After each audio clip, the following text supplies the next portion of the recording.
ओम साई 29 जनवरी 1912। मैं प्रातः बहुत जल्दी उठ गया। प्रार्थना की, देखा कि मैं ज़्यादा ही जल्दी उठ गया था, लेकिन फिर मैं जागा ही रहा और काकड़ आरती में सम्मिलित हुआ। लौटने के बाद मैंने अपनी दिनचर्या प्रारंभ की। लगभग प्रातः 9 बजे मैं बापू साहिब के पास गया और फिर उनके साथ उपासनी के पास परमामृत शुरू की, लेकिन बिना किसी खास वजह के मुझे इतनी ज़्यादा नींद आती रही कि मैं कोई प्रगति नहीं कर पाया। अतः मैं अपने आवास पर लौट आया और लेट गया और इतने देर तक सोता रहा कि दोपहर 12:30 या 1 बजे तक भी उठ नहीं पाया। माधवराव देशपांडे और दूसरों ने मुझे जगाने की कोशिश की और ज़ोर से आवाज़ें भी दी, लेकिन मैंने कोई जवाब नहीं दिया। आखिर वे लोग आरती के लिए चले गए और किसी तरह ये बात साईं महाराज के कानों तक पहुंच गई और उन्होंने कहा कि वे मुझे जगाएंगे। जो भी हो, जब आरती पूरी की जा रही थी तब मैं किसी तरह से उठा और उसके अंतिम चरण में सम्मिलित हुआ। मैं इतनी देर तक सोने के लिए बहुत शर्मिंदा हुआ। बाकी दिन भर भी मैं सुस्त ही रहा। नारायणराव बामणगांवकर आज सोलापुर से आए। वह एक भले युवक है और मैं उनसे बातचीत करने बैठा। फिर दोपहर में मैं दीक्षित के पुराण में सम्मिलित हुआ और साईं साहिब के शाम के सैर पर दर्शन किए। मैंने उनके दर्शन सुबह 9 और 10 बजे के बीच में भी किए थे, जब वे बाहर गए थे। शाम को भीष्म के भजन हुए और बाद में दीक्षित का पुराण भी। उन्होंने और दिनों की तरह रामायण का पाठ किया। 30 जनवरी 1912। मैं प्रातः जल्दी जागा, किंतु उठकर दैनिक कार्य करना मुझे रुचकर नहीं लगा, क्योंकि मुझे डर था कि कहीं मैं कल की तरह दिन भर सोता ना रहूं। फिर भी दिन चढ़ने से पूर्व उठा और अपनी प्रार्थना की और फिर बापू साहिब जोग के साथ परमामृत पढ़ने चला गया। उपासनी शास्त्री श्रीमती कौंजल की और बापू साहिब वहाँ थे। हमने पढ़ने में अच्छी प्रगति की। हमने साईं महाराज के बाहर जाते हुए और फिर मस्जिद में लौटते हुए दर्शन किए। उन्होंने मुझसे पूछा कि हमने अपनी सुबह कैसे व्यतीत की। मैंने उन्हें सब बताया, जो भी हमने किया था। दोपहर की आरती के बाद मैं लौटा और भोजन किया। उसके पश्चात मैंने बैठकर दैनिक समाचार पत्र पढ़ा और कुछ पत्र लिखे। बाद में दीक्षित ने रामायण पढ़ी। माधवराव देशपांडे और बापू साहिब जोग भी पारायण में सम्मिलित हुए। इस गांव के कई 2 लोग और सीताराम देंगले के छोटे भाई आए और पारायण के बाद हमने कुछ देर बातें की। उनमें से एक ने रामायण का छंद पढ़ा। फिर हम साईं महाराज के दर्शन के लिए गए। उन्होंने पुनः मुझसे पूछा कि दोपहर में मैंने क्या किया। मैंने उन्हें बताया कि मैंने बैठकर कुछ पत्र लिखे। वे मुस्कुराए और बोले, बेकार बैठने से हाथ चलाना अच्छा है।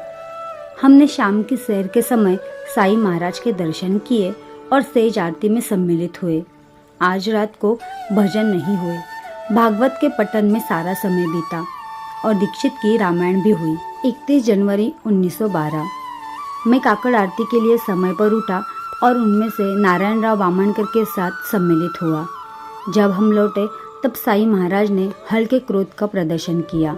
हमने अपनी पंचदशी की जामात बापू साहेब जोग, उपासनी शास्त्री और श्रीमती कौंजलकी के साथ की और उसका काफ़ी भाग समाप्त किया। मैं दिन के लगभग 11 बजे अपने आवास पर लौटा और कुछ पत्र लिखे, लेकिन बिना कारण के लिखते हुए सो गया। दादा केलकर के पुत्र भाऊ ने मुझे जगाया और दोपहर की आरती के लिए मैं मस्जिद गया।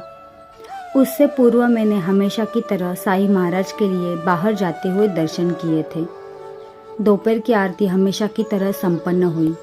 दादा केलकर ने दोनों वार्डों के अतिथियों को एक साथ मेघा की 13वीं के मृत्यु भोज के लिए दोपहर के भोजन के लिए बुलाया था। स्वाभाविक रूप से भोजन में देरी हुई और मैं थोड़ी देर के लिए लेट गया। गहरी नींद सोया और उसके लिए तभी गया जब मुझे बुलाया गया। भोजन लगभग 5 बजे तक खत्म हुआ। उसके बाद मैं मस्जिद में गया और साईं साहब के पास बैठा। मैं बहुत आनंदित भाव में था। उन्होंने मनमोहक रूप से बात की, नृत्य किया और गाया और मुझे और दूसरों के सभी को जोरदार तरीके से वह याद दिलाया जो भगवान कृष्ण गोकुल में करते थे। हमने उनके शाम के सैर के समय दर्शन किए। वाड़े की आरती के बाद भीष्म ने कुछ भजन गाए और दीक्षित ने रामायण का पाठ किया।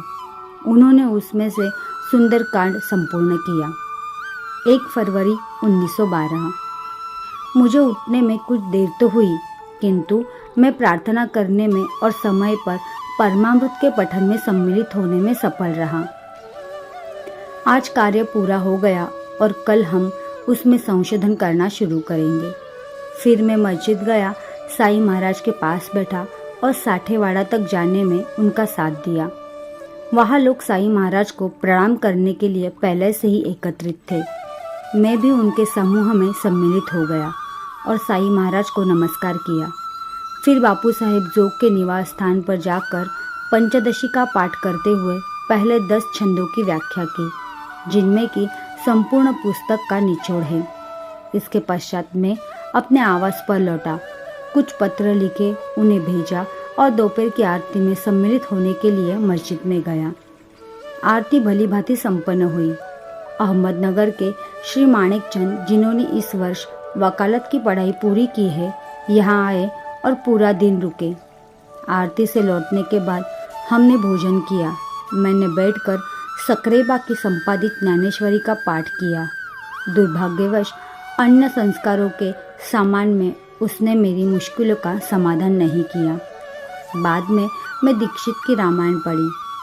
शिरडी के मामलतदार श्री साणे, उप जिलाधीश श्री साटे और उप प्रभागीय अधिकारी आए और कुछ देर बैठकर बातें की।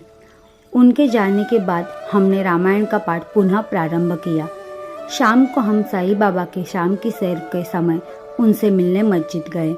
वाड़े की आरती के बाद हम सेज आरती में सम्मिलित हुए। भीष्म ने भजन नहीं गाए, अपितु उन्होंने सखाराव के प्राकृत भागवत की पढ़ी। रात को दीक्षित ने रामायण पढ़ी। आज शाम को जब हम मस्जिद में साईं बाबा के शाम के सैर के पूर्व मस्जिद में इकट्ठा हुए थे, उस समय साईं साहेब ने श्रीमान दीक्षित को कहा कि वह मेरी पत्नी को 200 रुपये दे देवे, जो उस समय साईं साहेब के पैर धो रही थी। यह निर्देश समझाया नहीं जा सकता।